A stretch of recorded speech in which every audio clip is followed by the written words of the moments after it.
When Sheriff Kate Marsh took the job in Gray Hollow, a mining town of 800 people tucked into a mountain pass, the outgoing sheriff gave her exactly one piece of advice that stuck with her.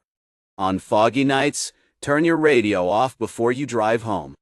He wouldn't explain further, and at the time, she assumed it was simply small-town superstition, the kind every rural county seemed to carry about its back roads.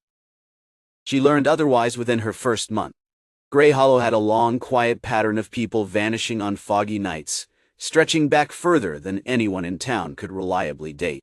Always preceded, according to dozens of independent accounts collected over decades, by the same strange detail. A faint, unfamiliar voice cutting into car radios and home stereos around 2 a.m., reciting what sounded like a slow, deliberate list of names. Most residents changed the station and forgot about it by morning. A handful, over the years, never came home at all.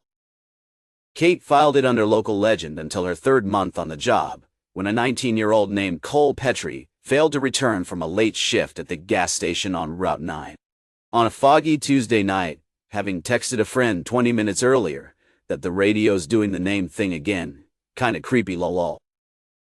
Kate did what the previous 3 sheriffs apparently hadn't.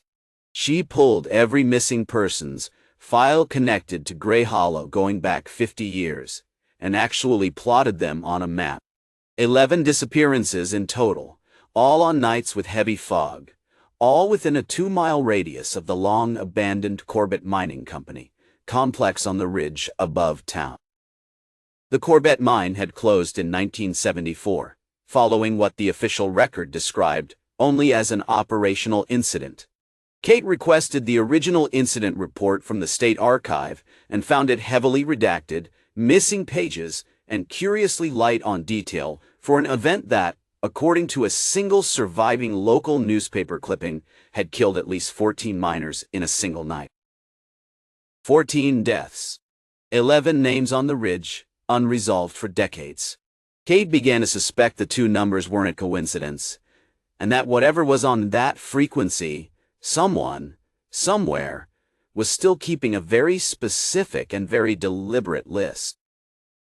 With help from a state police radio technician, Kate finally triangulated the broadcast during a foggy night the following week, tracing it not to anything supernatural, but to an unlicensed low-power transmitter running off a modified car battery in a cabin less than a mile from the old mine entrance. Inside, they found 79-year-old Walter Neese, Gray Hollow's retired town doctor, who had treated half the county for over 40 years before quietly retiring to the ridge a decade earlier. Walter didn't resist, and didn't pretend not to understand why they'd come. He'd been the young doctor on call the night of the 1974 mine collapse, and the only person who had actually seen the company's internal report before it was sealed and rewritten for the public record. 14 men had died that night, not from a cave-in, as officially recorded, but from a gas leak the company had known about and failed to fix for cost reasons, and only 11 bodies had ever been recovered. 3 men, per Walter's own private notes, were still down there. For decades, Walter had broadcast the names of the dead on foggy nights, timed to the anniversary weather pattern he'd noted from the original incident.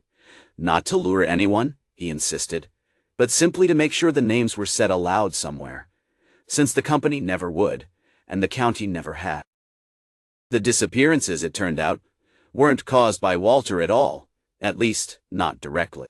Descendants of the original 14 miners, generation after generation, had grown up hearing family stories about the radio thing, and, on foggy nights, some of them had gone looking for the source themselves, hiking up toward the old mine entrance chasing the signal, only to find unstable, uncapped mine shafts that the Corbett Company had never properly sealed before abandoning the site.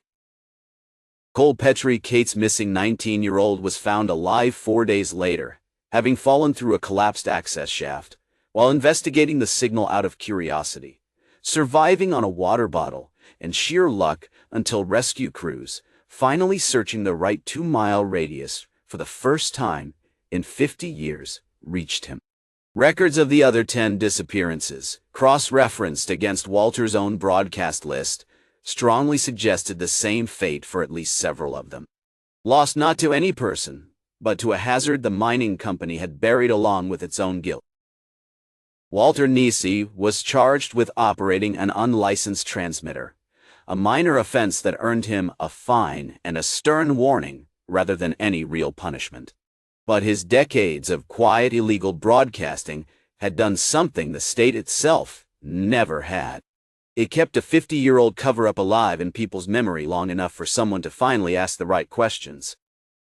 The state reopened the Corbett mining incident as a result, and within the year, the company's modern successor was compelled to fund a proper excavation of the ridge. 2 of the 3 still missing miners were finally recovered and laid to rest beside their long-buried co-workers. Sheriff Marsh had the remaining mine entrances sealed for good and a memorial plaque installed at the trailhead, listing all 14 names from that night in 1974. Walter Nisi, now permitted to broadcast legally on a proper community frequency, still goes on the air every year on the anniversary. He reads the same 14 names every time, and Gray Hollow, for the first time in 50 years, actually listens.